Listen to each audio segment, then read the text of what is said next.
नमस्कार दोस्तों, grow with Anjani channel में आपका स्वागत है। दोस्तों, आज का जो टॉपिक है हमारे बीबर मिस्टर शुभम कुमार जी हैं। शुभम कुमार जी का क्वेश्चन था, कमेंट था कि सर हमारी 500 की एसआईपी 3-4 फंडों में हमारी चल रही है और हमारी 10 साल के लिए हमारा एसआईपी का अमाउंट यानी कि जो हमने 500 रुपये की एसआईपी किया है वो 10 साल में कितना बन सकता है और उस पर टैक्स कितना लगेगा। तो दोस्तों देखें क्वेश्चन कि 500 की एसआईपी 10 साल में कितना मिलेगा और टैक्स कितना लगेगा। तो दोस्तों आज हम इसी टॉपिक को कवर करेंगे और हमारे कई बीबर जो छोटे मीडियम वर्ग के हैं वो 500 की एसआईपी कई फंडों में अपनी चला रहे हैं, यानी कि डाइवर्सिफाइड करके 500 रुपए की एसआईपी 3 फंडों में 4 फंडों में चला रहे हैं। तो उनका जानना था कि सर 500 की एसआईपी अगर हम 10 साल चलाते हैं तो हमें कितना मिल सकता है। तो दोस्तों आज इसी टॉपिक को कवर करते हुए आज हम लोग जानेंगे कि अगर 500 की एसआईपी 12% का एक्सपेक्ट रिटर्न अगर हम करके चलते हैं तो हमें कितना मिल सकता है, और अगर 15% एक्सपेक्ट करके चलते हैं तो कितना मिल सकता है और कितना उस पर टैक्स लग सकता है। तो आज एक छोटा छोटा कैलकुलेशन देखेंगे कि 12% से और 15% एक्सपेक्ट रिटर्न से कितना मिल सकता है। दोस्तों म्यूचुअल फंड में आप एक्सपेक्ट कर सकते हैं, कोई गारंटीड नहीं होता कि आपको 12% या 15% रिटर्न मिल ही जाए। कम भी हो सकता है और आपका ज्यादा भी हो सकता है, जैसा आपका फंड का परफॉर्मेंस रहा, मार्केट जैसा आपको रिटर्न दे, फंड के परफॉर्मेंस पर ही जो है रिटर्न पे ही आपका रिटर्न बनता है।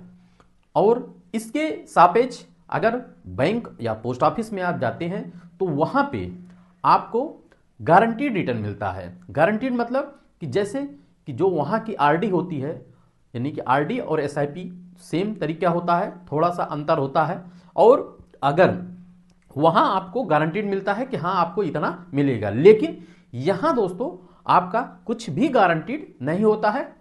सिर्फ आप एक कल्पना कर सकते हैं, एक अनुमान लगा सकते हैं कि हाँ हमें इतना मिल सकता है। बाकी आगे फ्यूचर में जैसा फंड का परफॉर्मेंस रहेगा उसी हिसाब से आपको रिटर्न मिल सकता है। तो दोस्तों यहां आपको कंपाउंडिंग रिटर्न मिलता है, वहां आपको एक फ्लैट रिटर्न मिलता है जो कि आपकी गारंटीड होता है। वो वहां पे आपको ठप्पा मार के लगा के बता देंगे हाँ आपको 5 साल बाद 10 साल बाद आपको इतना मिलेगा। तो यहां जो है आपका कंपाउंडिंग जो मार्केट बेस की चीज होती है, यानी म्यूचुअल फंड में जब आप एसआईपी कर रहे हैं तो वो एक मार्केट बेस की चीज होती है, और मार्केट में जैसा फंड का परफॉर्मेंस रहेगा आगे 10 साल में, यानी आपने 10 साल की एसआईपी किया है तो 10 साल में जैसा फंड का परफॉर्मेंस रहेगा उतना पैसा आपको उस हिसाब से करंट वैल्यू जो रहेगा वो आपको मिल सकता है। तो दोस्तों चलते हैं हम अपने टॉपिक। अब यहां देखें दोस्तों, यहां जो मैंने एक्सपेक्टेड रिटर्न लिया है वो 12% का लिया है, यानी कि जो म्यूचुअल फंड का एवरेजिंग रिटर्न है। एवरेजिंग रिटर्न की आपको इतना एक अनुमान लगाया जाता है कि 10 साल में आपका एवरेज में इतना रिटर्न आ सकता है। अगर इतना रिटर्न आता है तो कैलकुलेशन करके देखेंगे कि 500 की जो छोटी एसआईपी है, 500 की छोटी एसआईपी 10 साल में आपका 60,000 रुपया इन्वेस्टेड अमाउंट होगा। कितना? 60,000 रुपया।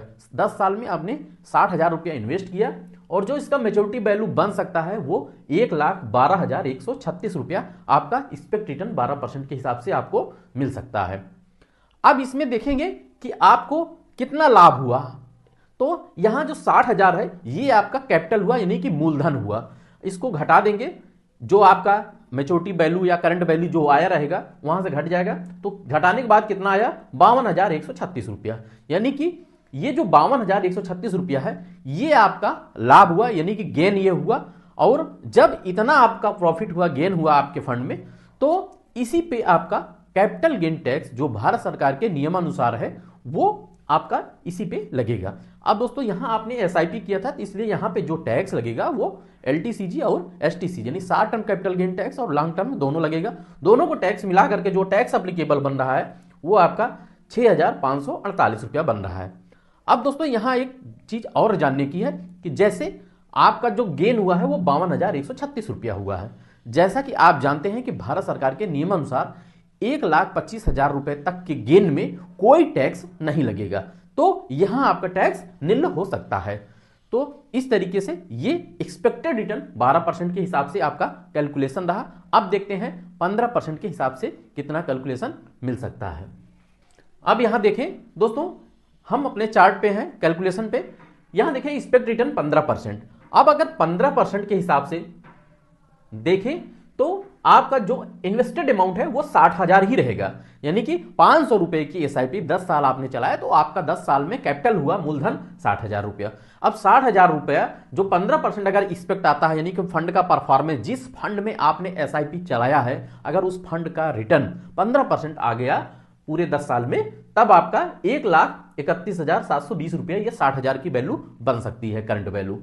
अब जब 1,31,720 रुपया आपका मेच्योरिटी वैल्यू यानी करंट वैल्यू बन सकता है, तो इसमें आपको रिटर्न कितना मिला, यानी रिटर्न लाभ कितना मिला, यहां जो रिटर्न एक्रूड हुआ वो 71,720 रुपया, यानी 60,000 आपका कैपिटल मूलधन है, ये मूलधन घट जाएगा तो 71,720 रुपया आपको यहां ग्रोथ हुआ, यानी कि आपको एक्चुअल लाभ मिला। अब दोस्तों जो आपको लाभ मिला उसी पे आपका कैपिटल गेन टैक्स भी लगता है, तो कैपिटल गेन टैक्स यानी जो टैक्स लगेगा आपका वो 9,007 रुपया बनेगा, जिसमें आपका short term capital gain tax और long term capital gain tax दोनों मिक्स है, यानी कि 9,007 रुपया। तो अब यहां दोस्तों जानते हैं कि टैक्स का अभी आपको हमने बताया, वही टैक्स सेम प्रक्रिया यहां पे लागू होगी। तो यहां आपका 1.25 लाख रुपया तक का कैपिटल गेन टैक्स में छूट है भारत सरकार के नियमानुसार, इसलिए यहां भी टैक्स निल हो सकता है। तो दोस्तों इस प्रकार से हमारा ये आज का वीडियो रहा, और हमें लगता है कि जो हमारे बहुत से साथी जिनकी एसआईपी 500 रुपए की चल रही है, शायद उनके समझ में आ गया होगा। अगर दोस्तों 500 रुपए की एसआईपी से संबंधित आपका कोई भी क्वेश्चन है तो आप कमेंट करके जरूर बताइएगा, और ये भी जरूर बताइएगा कि हाँ हमारी 500 की एसआईपी चल रही, किसकी किसकी चल रही है ये जरूर बताइएगा। दोस्तों ये मेरा आज का वीडियो रहा, और दोस्तों ये जो मेरा वीडियो है आपके ओनली एजुकेशनल पर्पस से है, आपको सही जानकारी मिलती रहे, यही हमारा उद्देश्य है। अगर वीडियो मेरा अच्छा लगा हो तो एक लाइक करिएगा, शेयर करिएगा और हमारे चैनल को सब्सक्राइब कर हमें सपोर्ट करिएगा। थैंक यू सो मच दोस्तों। जय हिंद, जय भारत।